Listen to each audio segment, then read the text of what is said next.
Good morning. Today is Friday, October 7th. I'm Maureen Kyle with your 3 News Now morning update. Thanks for spending a few minutes with me on the WKYC YouTube page. And we start with Hollie for a check of today's forecast. Hi, Hollie. Hi, Maureen, and hello to you. And we are tracking those rain showers. And here's the good news. As we get into the afternoon and the Guardians are playing and winning, we're just going to declare it. We still have a spotty shower chance, but spotty will be the key word. It should be just passing little showers here and there. And outside of that, just chilly. We are definitely going to feel every bit of the chill in the air with temperatures in the 50s, breezy, and lots of layers. That's what you need. We're going to end up with more sunshine, though, for tomorrow and Sunday. Looks like 50s again tomorrow. Sunday's highs around 60. Browns game on Sunday, big sports weekend. And then next week, we're in the 60s to even around 70 by the middle of it. Oh, looks perfect for October. Hollie, thank you so much. Well, first, we start in Akron, where a 12-year-old was killed during a funeral procession.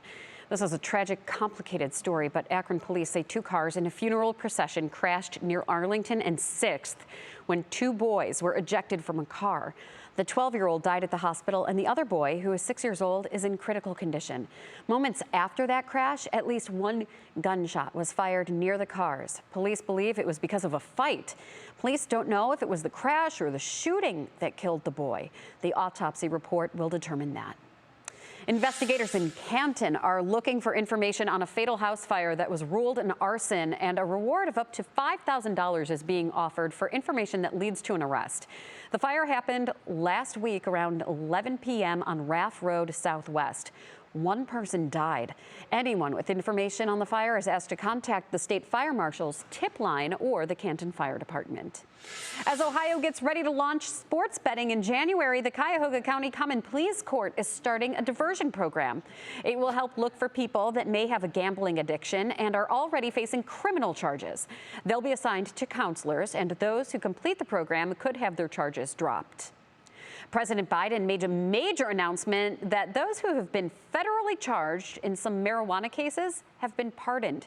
Yesterday's announcement pardons about 6,500 with federal simple possession of marijuana. But locally, unless you're one of those 6,500 people, it's a waiting game to see if you've already been convicted. He's doing has no impact on federal criminal law going forward. Simple possession of marijuana is still going to be a federal offense. And the only people that can rewrite the federal criminal law is Congress. Locally, there are signs that change is coming. In April, Mayor Justin Bibb filed a motion that would expunge over 4,000 records of marijuana convictions. Well, last weekend's fishing tournament scandal now has other tournaments taking notes and making changes. The Lake Erie Walleye Derby is now considering special metal detectors that have the ability to detect lead weights, like the ones that were found in fish this past weekend. Big fishing competitions also use polygraphs before prizes are handed out. We added a few more questions to the polygraph exam specifically to specify, like one of the question is, did anybody else alter your fish? We didn't even think about something like that, but now with this happening, it's like, yeah, anybody, you can have somebody else do it. And he says he still believes that the vast majority play by the rules.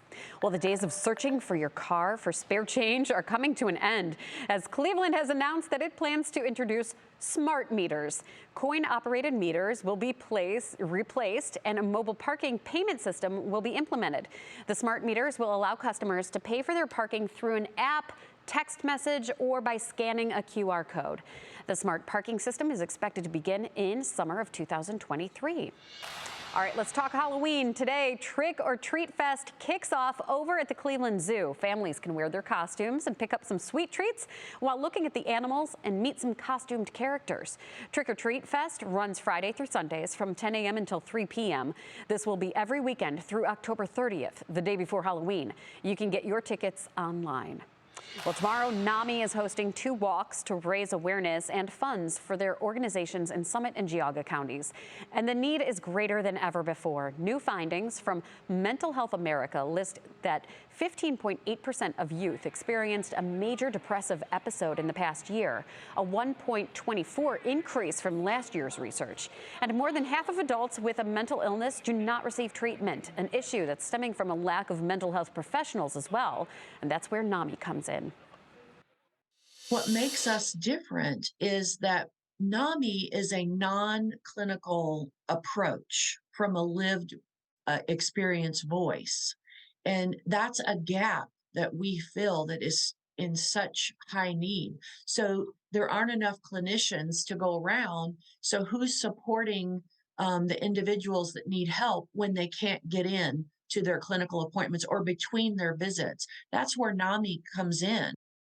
The Geauga County NAMI Walk is at 9 a.m. at Chardon High School. The Summit County Walk is at the Field House at the University of Akron at 8:30. Well, thank you for taking time to join me for this 3 News Now morning update. Our digital team will continue to bring you the stories making headlines around Northeast Ohio and the world. Make sure you continue to check our social media pages and WKYC.com throughout the day.